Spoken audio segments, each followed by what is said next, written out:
Olá, graça e paz. Vamos falar um pouco sobre as Escrituras.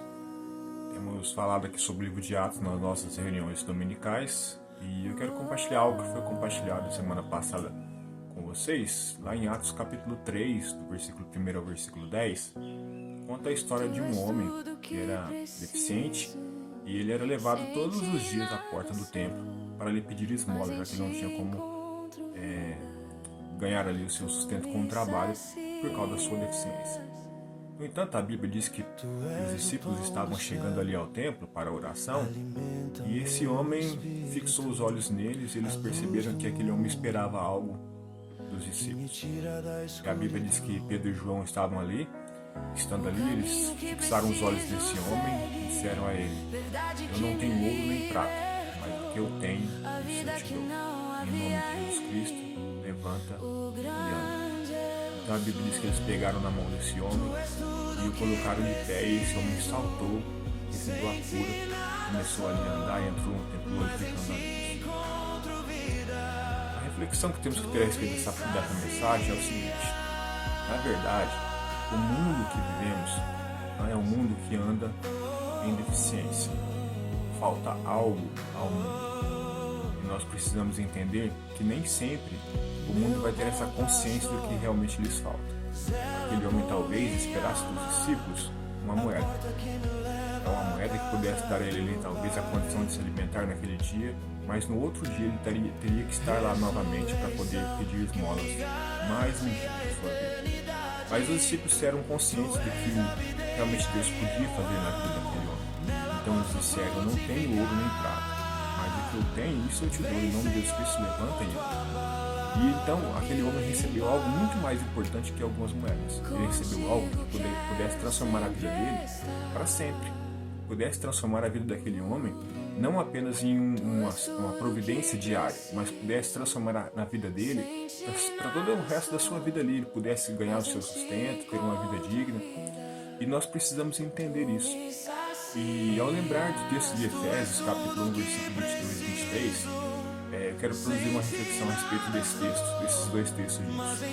Nós sabemos que lá diz que a igreja de Jesus, não eu como parte da igreja, mas a igreja de Jesus, é a plenitude de Cristo, ou seja, nós não temos Cristo em nós como igreja, nós somos o corpo de Cristo. O termo é o corpo de Cristo. E ele diz que Cristo, que nós somos esse corpo, nós somos o corpo dele, ele preenche tudo em todos. Ou seja, não há nada na vida do ser humano que não possa ser suprido em Jesus.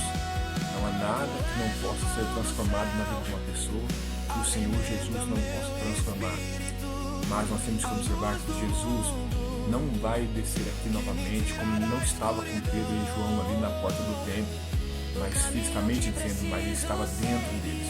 Ele estava ali dando a Pedro e a João algo que estava dentro deles pudesse ser repartido com aquele homem, e aquele homem pudesse ter a sua vida transformada. Observe que talvez pessoas se aproximem de nós, pensando que teremos algo para oferecer a eles, e para eles podem ser o principal. Mas nós sabemos o que realmente o mundo precisa. O mundo precisa daquilo que nós temos, conforme Paulo escreveu aos Efésios, no capítulo 1, versículo 22 e 23. Nós temos a presença de Jesus. E a presença de Jesus em nós, quando transborda de nós e alcança as pessoas ao nosso redor, ela pode suprir tudo na vida da pessoa, tudo que a pessoa precisa, ainda que ela não tenha sequer a consciência do que ela realmente está padecendo, do que ela realmente precisa, talvez nem tenha consciência de que ela precisa realmente ter um encontro com Cristo, ela precisa ser salva dos seus pecados, ela precisa ser regenerada do seu estilo de vida corrompido, mas nós temos a consciência e principalmente temos o próprio Cristo, temos a solução para o mundo habitando em nós. Não porque somos melhores do que ninguém, porque a palavra do Senhor diz que Deus escolheu as coisas fracas desse mundo para confundir as fortes, as coisas que não são para confundir as que são. Ou seja, eu vi uma vez um pastor dizendo algo muito interessante. Ele disse assim, numa reflexão, e conversando com outro amigo dele, ele falou assim: "Eu sei porque Jesus me escolheu. Não porque eu sou bom, mas ele não tinha um pior que eu para ele escolher. Porque Deus escolhe as coisas fracas para confundir as fortes, por exemplo, para que a glória seja daquele que nos escolheu e não nossa." Ou Senhor nos escolheu com todas as nossas fraquezas e apesar de nossas fraquezas, para fazermos a diferença onde nós estivermos, fazer a diferença na vida das pessoas por causa daquilo que Ele nos concedeu, não por causa daquilo que temos, porque nós em nós mesmos não temos nada de bom para oferecer a ninguém, mas por causa da presença de Jesus em nós, conforme Paulo escreveu aos Efésios, por causa dessa presença maravilhosa que temos em nós, essa presença transbordando de nós, transformará a vida das pessoas como a vida daquele paralítico foi transformada. E aquele paralítico teve a sua vida restaurada. Pôde ele, como eu disse, trabalhar dignamente, conseguir ali o seu sustento, se locomover sem a dependência de ninguém. E muitas pessoas estão em condições semelhantes espiritualmente, sem mobilidade, sem condições, sem vida espiritual e precisam ter um encontro com Jesus. Não se acanhe quando talvez pessoas questionarem se você não tem isso ou aquilo, porque você tem o mais precioso de todos os tesouros que uma pessoa pode ter, Jesus Cristo. E Jesus Cristo em nós, segundo a palavra diz, a esperança da glória deve ser transbordada de nós, para que outras pessoas também tenham essa esperança, tenham a convicção de que agora Deus pode habitar nelas, transformar a vida delas aqui sim, mudar a vida dessas pessoas aqui sim, como mudou a nossa, mas também dar a eles a certeza de que um dia estarão na glória e na eternidade com o Senhor.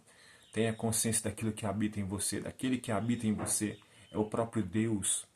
Nós somos portadores da presença do Deus Todo-Poderoso, o Deus Criador dos céus e da terra.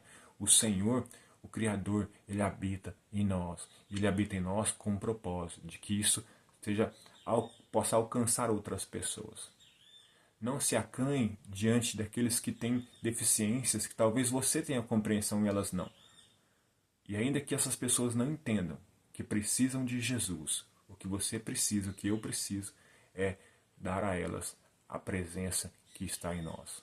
Transbordar para essas pessoas, ministrar sobre eles o Evangelho, ministrar a eles o poder de Deus, ministrar a eles a palavra da verdade, a palavra da reconciliação e dar a eles o bem maior que um ser humano pode ter. Passar então, assim como nós passamos a ser, a habitação do Deus Todo-Poderoso. E assim terem a sua vida salvas, transformadas e regeneradas pelo poder de Deus.